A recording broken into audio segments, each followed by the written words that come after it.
the ARK Giganotosaurus, a really well-known dinosaur from the ARK games that has actually achieved its popularity quite easily due to its massive size and raw power, able to strike fear into the hearts of even the most cunning survivors.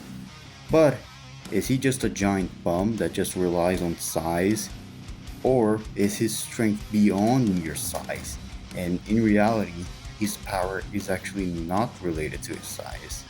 Well, let's find out today.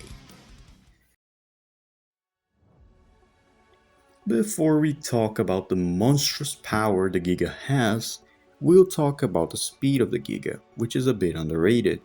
The Giganotosaurus in the game is able to run at 34 miles per hour, faster than the Rex, which can run at 24 miles per hour. But that's just raw movement speed.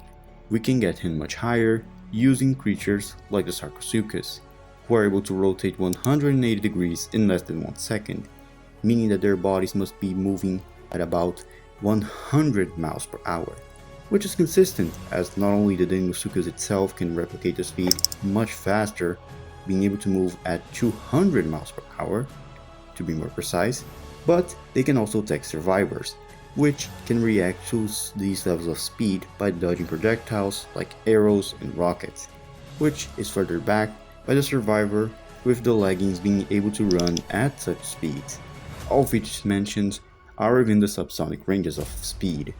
Seemingly quite impressive for something that's supposedly a dinosaur, but let's get into what matters: power.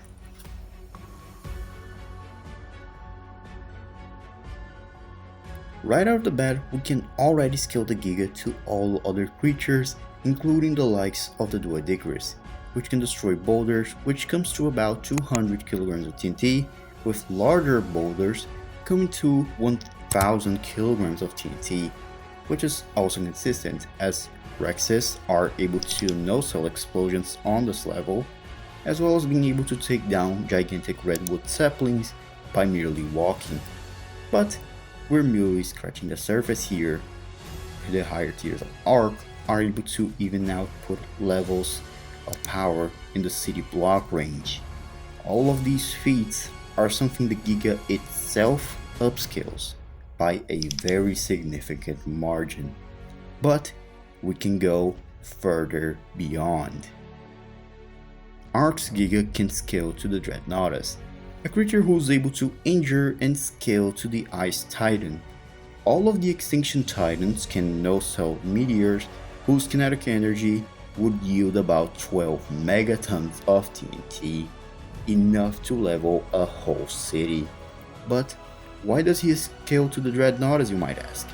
Well, both are creatures that become weaker once you tame them and are much stronger in their wild versions, meaning they should be within a comparable league of power, which is really consistent as the Giga itself was able to 1v1 the Megapithecus, which should at least compare itself to the Overseer, which can create entire storms that cover the entire island, which would require around 4.6 megatons of TNT.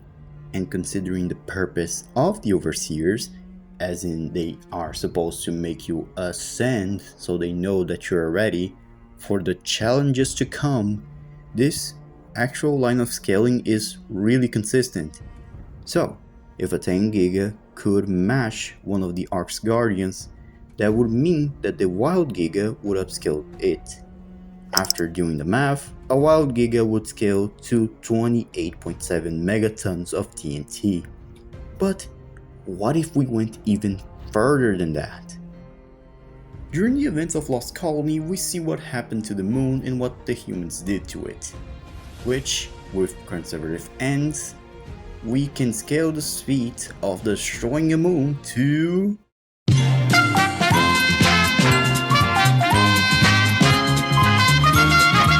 moon level. What a novelty, ain't it, May?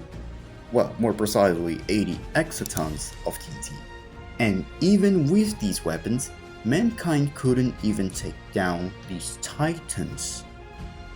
And as previously stated, the Dreadnoughtus is capable of mortally injuring these titans, so the ARK Giga can compare to moon levels of power. If you want to go a bit beyond, you can use the black hole grenade to go as low as even planetary, to even large star level, but that's a story for another day. In regards to other categories, such as lifting strength, the ARK Giganotosaurus should be superior to the likes of the Wyvern and the Ragnonapha. The Ragnonapha specifically can lift up 100-ton Rexes like it's nothing, which is within Class K to Class 100 lifting strength. As far as IQ and Battle IQ go, we don't really know a whole lot about the fighting style of the Giganotosaurus, so it is more safe to say that they are within the animalistic ranges of intelligence. As for abilities, I'll talk more about one later, but let's address the bleeding one. Nash allows the target to bleed, losing a lot of health within a short period of time. Translate this into a combat scenario, or more specifically a powerscaling scenario, this would mean that even in a fight against opponents of equal durability, if they are capable of bleeding, then that would mean that their durability would be taxed heavily. But now, it's time to address the Giga's ace in the hole, the Rage mode. In-game, it is only a 2x multiplier, meaning that the Giganotosaurus attack potency could be within the 57 megatons to as high as 206 exatons. But we can get this much higher. One of Mayne's statements says the following: in theory, he has no equal in this world. Which, while Mayne had no knowledge of the Titans, this statement implies that the Rage Amp could be a 10x multiplier, as no creature within the island was actually comparable to him when he was raging, meaning we could get as low as 287 megatons to as high as 1000 exatons, which is within the small planetary ranges of attack potency. Now, to conclude this video, ARK's Giga at his absolute lowest can scale to the multi-city block to as high as mountain level on the lowest of low ends, and with higher ends interpretations achieving levels of small planetary in terms of AP, being within the subsonic ranges of speed, having Class K lifting strength with a Rage Amp on top of that, alongside a Nash ability that naturally negates durability of opponents on its actual level. So, this is it. Thanks everyone for watching, and I truly hope you guys liked it. I really wanted to make this video for a long time now, and it's finally out. If you want suggestions for other creatures, or really just characters in general that you want me to power scale, leave it in the comments. I'll see you all next time. See ya!